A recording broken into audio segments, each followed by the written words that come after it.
I think it was really interesting to look back at the court case all these years later because the coverage around it was crazy. I mean, it was almost thrown out multiple times, and then normal dogfighting charges weren't as long as Michael Vick got. So what was the craziest part about that chapter in his life to you? Well, I mean, I think that very clearly that there were forces that wanted to make an example of Mike Vick, you know, and they were very clear about that, and they did, you know, like before this.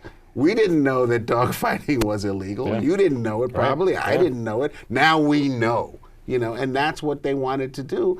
And, you know, rightly or wrongly, you know, Mike paid the price for that.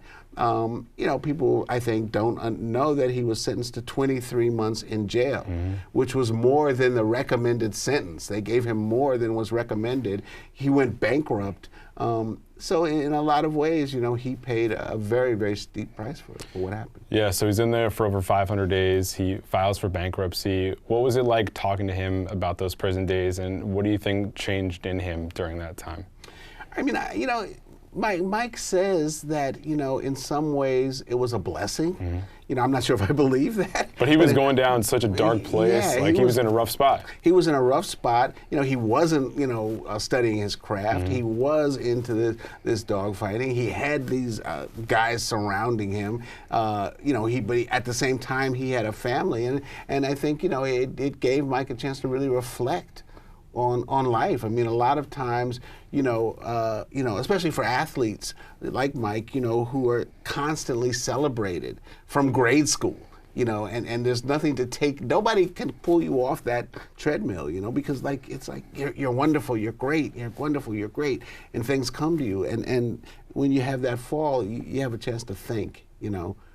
About your life, and I think Mike really had that, and in some ways he really values that. So he has the rock bottom of going to prison, but then he talks about that one day where Matt Ryan is picked by the Falcons, and then he can't go to his grandma's funeral, and that's really the lowest of the low points for him. And it's crazy now to think he wasn't even allowed to go to that. I mean, that's how bad things had gotten for him at that point. Yeah, I mean, he was in Leavenworth. I mean, it wasn't like, you know, he was right. They're not just letting him out for the weekend. Yeah, Leavenworth's a real deal. Yeah, he was in a real prison. You know, with you know, we talked to his roommate. You know, in Leavenworth. You know, he had a roommate, and he was in prison. You know, and I think that low point really made, you know, Mike reflect and say, you know, okay, how can I come back, and not come back as a football player at first, but really come back as a human being. Right. You know, how do I resurrect my life as a human? I think there were a lot of really important people in helping Michael Vick resurrect his life. It starts with Tony Dungy. It took him months to get on the list to see Michael Vick. Why did he take such an interest in Vick, and how did he ultimately help Mike Vick? Well, I mean, I think one of the things that Mike's team wanted to do, you know, his lawyer, and say, okay, well, you need to have some mentors and start talking to people, and who's better, you know, than Tony Dungy, who's really well respected, you know, as a coach, as a former player, but also as a human being in the NFL circles.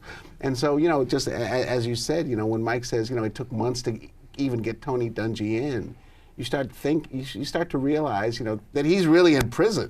You know, like it's not like Tony Dungy can just walk in. It takes months to get him in there. But I think that was you know, the perfect person for Mike, you know, to start having some kind of mentorship and to start. Tony Dungy even says, you know, I didn't think Mike was ever going to play again. Right. I was going there to just help him out as a human being, because I didn't think that Mike was going to ever play again. And so, you know, Mike needed that kind of mentorship.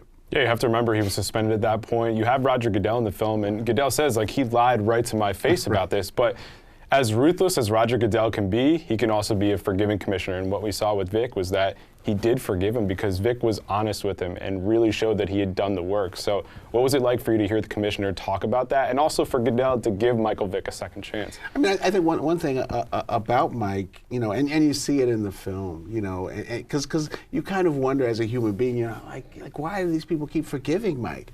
But when you see him, he's like, he's just so honest about it, you know. I mean, it's not like, there's no way you don't believe him. Right. You know, you believe him. Now, you might not forgive him.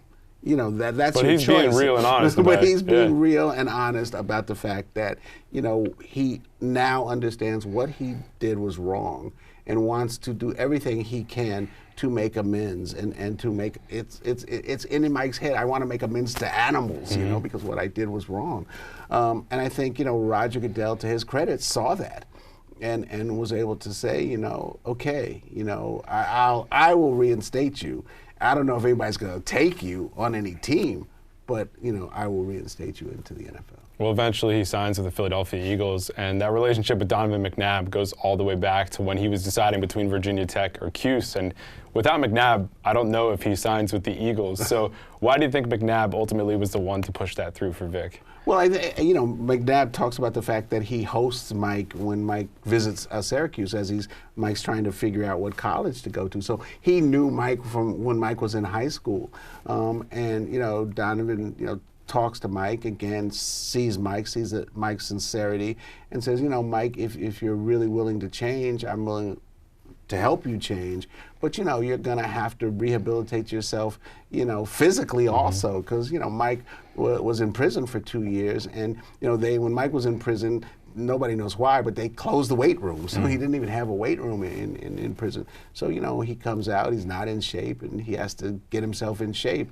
But he's also, you know, the third string quarterback, right? And that's, you know, as Mike says, you know, they call it the bum squad. You know, he's the third string. You know, with not, it wasn't like, okay, you're the third string and you're gonna work your way up.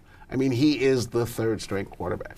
You guys talked to Andy Reid also, and he had a son who eventually loses his life to drug overdose, but he had given people second chances, and he gave Michael Vick a second chance. So what was it like talking to Andy Reid, and what stuck out in that conversation? I mean, you know, Andy Reid just an incredible human being, and he took the chance on Michael. You know, he had one of his sons talk to Michael, and one of his sons said, you know, to me, this guy is sincere. You know, that's what I know, you know, from the life I've lived.